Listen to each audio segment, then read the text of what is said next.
Let's start at the top, though. Please state your name. Braden Jacobazzi. Can you spell that for me? Yeah, sure. BradenGiacobazzi.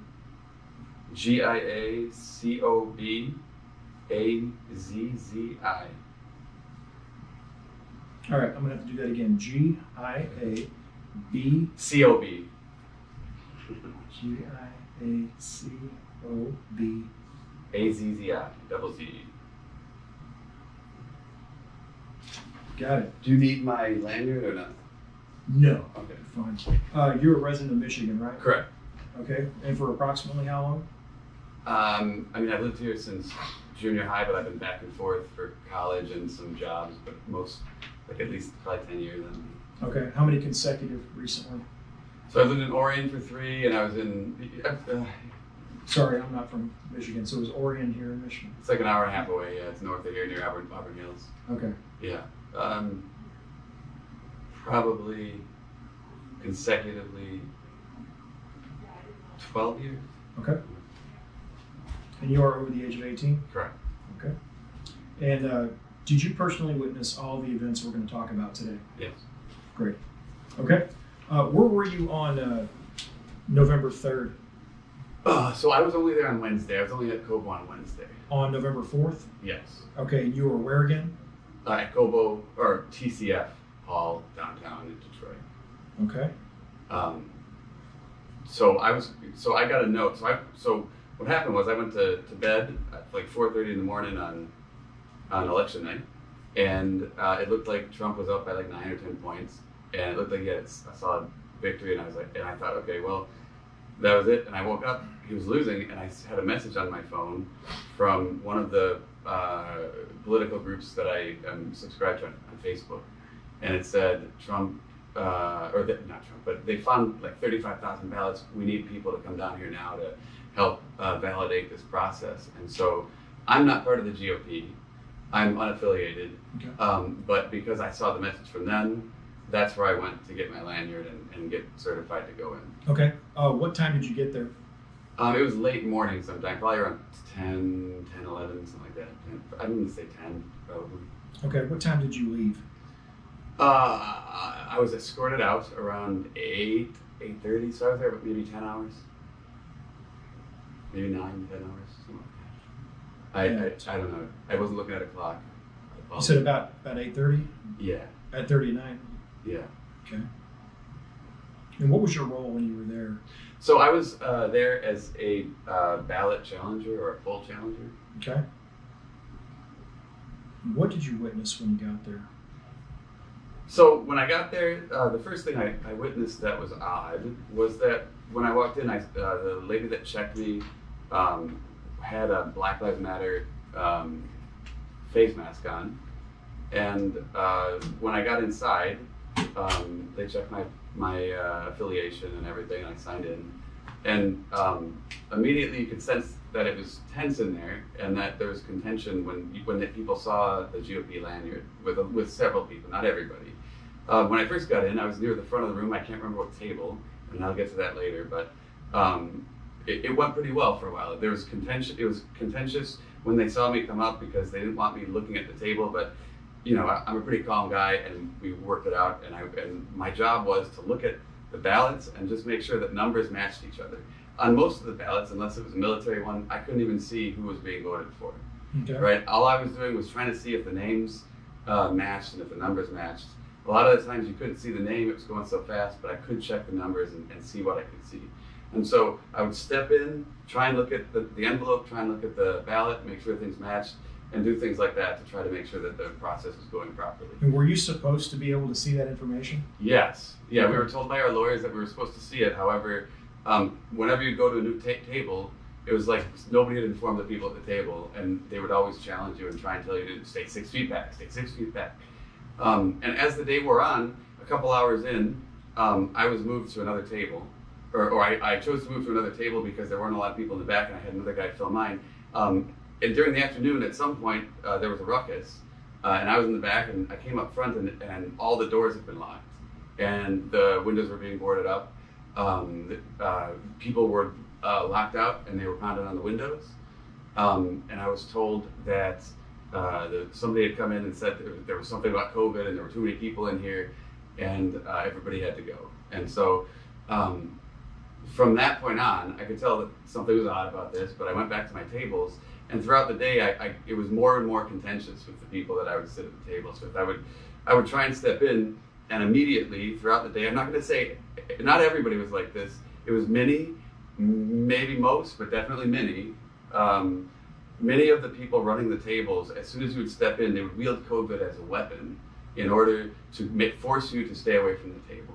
And they would step in front of you in order to make sure that you couldn't see what was going on. And then they would debate with you of whether you were allowed to be there. And then you'd have to go grab a lawyer. And in the meantime, the ballot would have gone through and you would miss what was going on. And if you could find a lawyer, but we didn't have enough of them,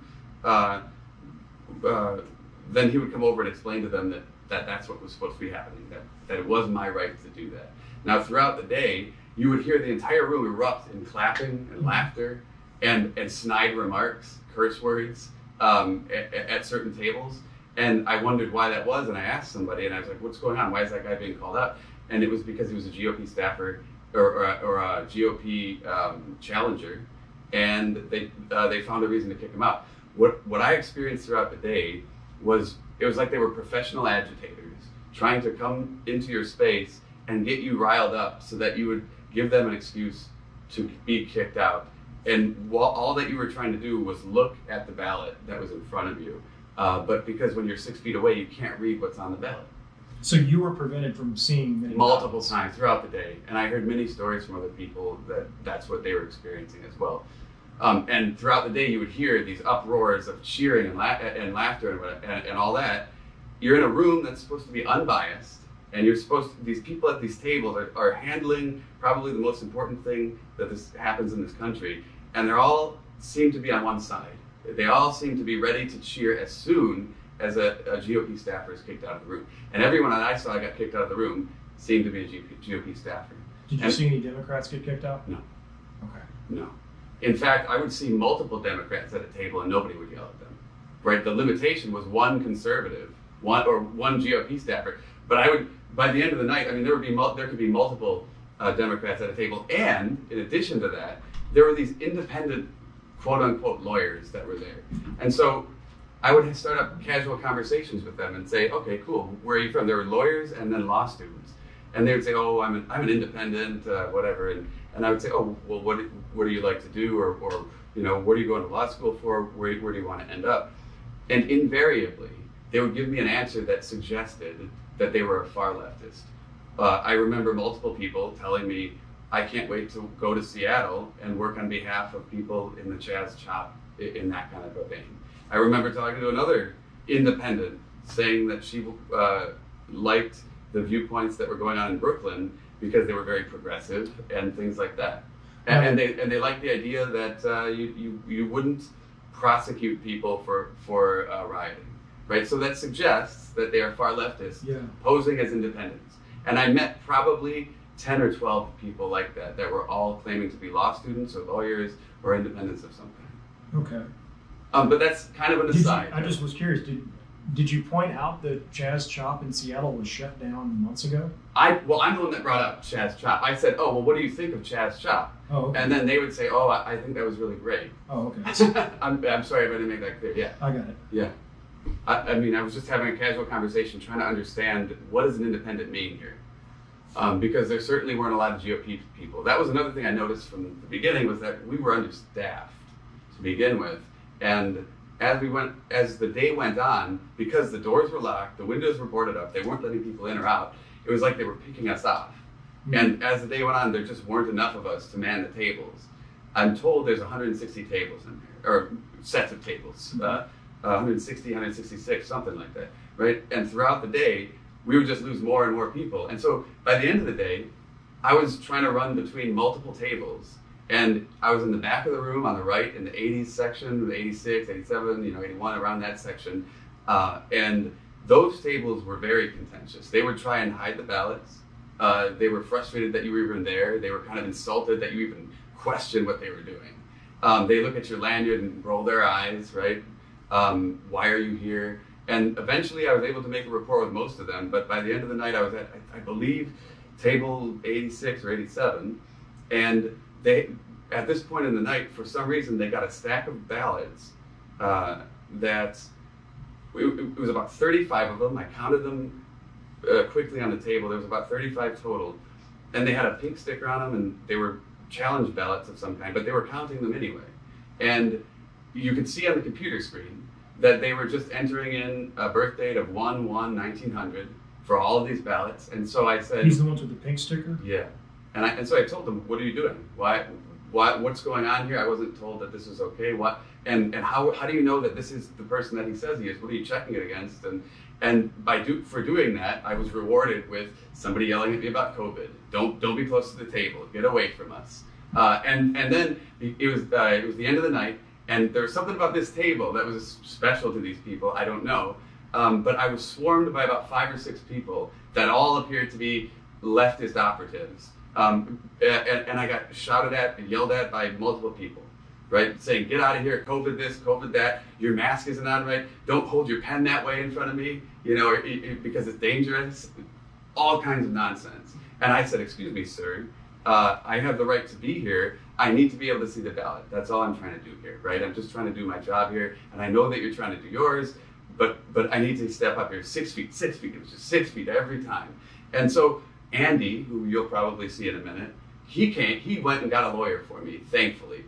And the lawyer came eventually as we were debating, and which I shouldn't have to do. And so now I have the table supervisor there, the whoever her supervisor was, and then multiple operatives. And throughout the day, none of these people would ever tell you their name.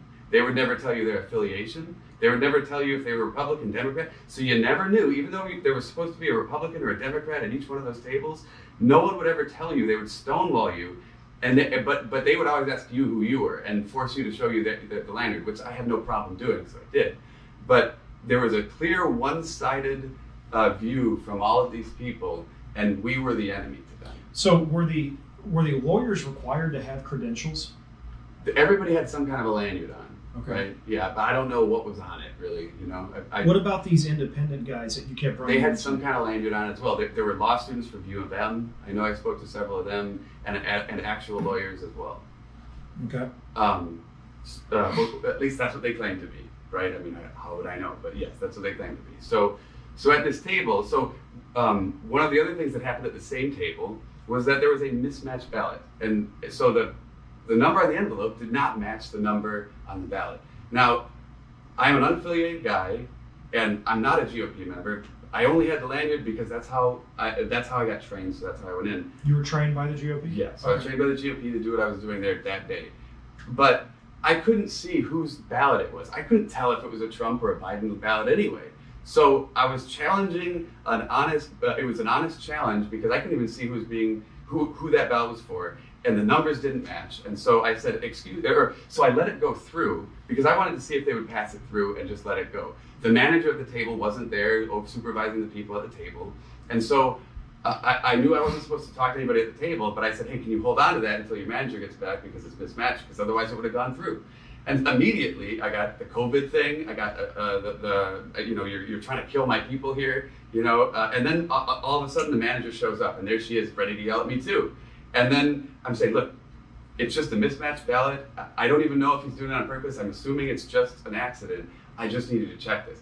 And in the meantime, 5 or 6 people swarm me. Andrew's there. We get the lawyer there.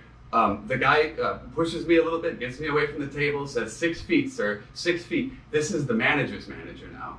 And then his manager, or I assume. And they're all getting up, trying to strong arm me, shout at me. And so instead of, so he pushes me, and then he says 6 feet, sir, and then he keeps getting closer to me, so I have to keep stepping away, right? So that I don't get 6 feet in front of him. And I say, look, sir, I'm just trying to do my job.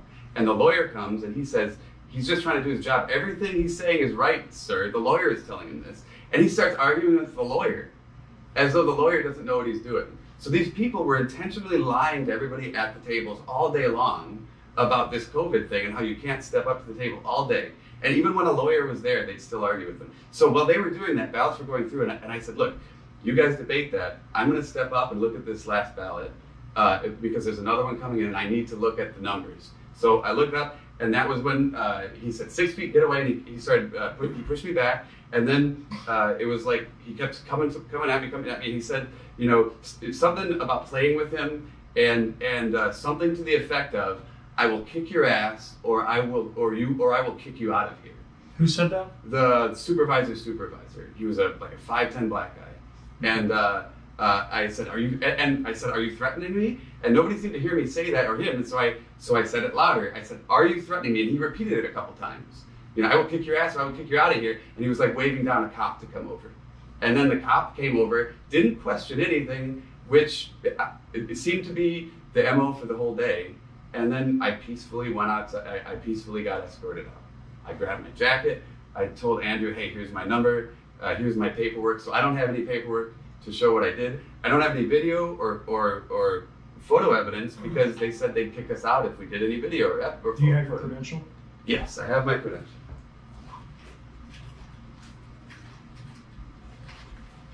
If you would, please, can you just walk up and hold it up to the camera? Sure.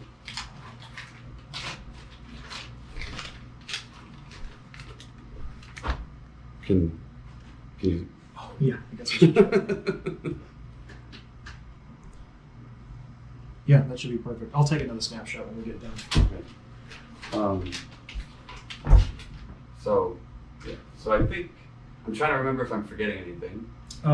Did you see any paper on the windows or anything covering the windows? Absolutely. Yes, there was cardboard covering the windows, and I also noted there was also a bin that appeared to have a bunch of empty ballots in it in the center of the floor.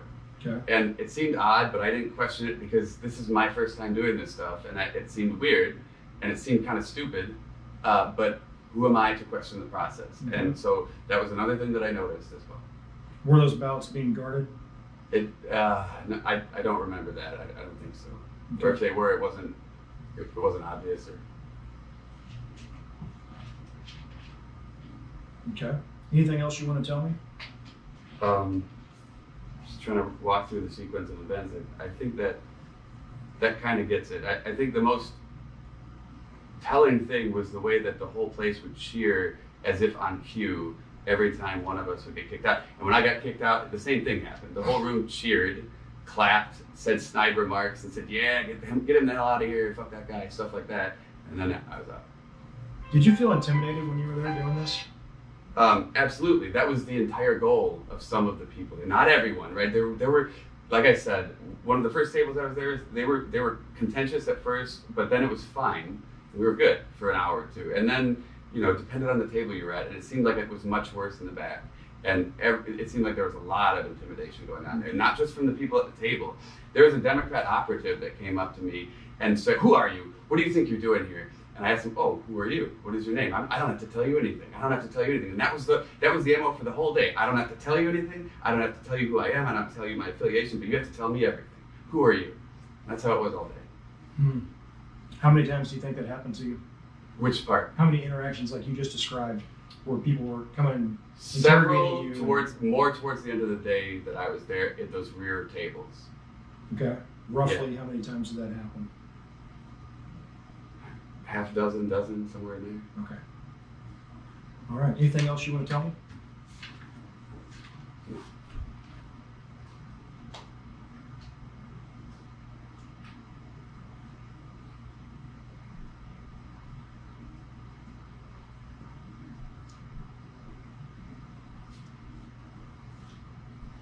Any other questions? No, that's all I've got. Well, actually, one more. Yeah. Did anybody offer you any kind of compensation or payment for coming to speak to us today? No. Okay. Absolutely. Thank you very much. Yeah.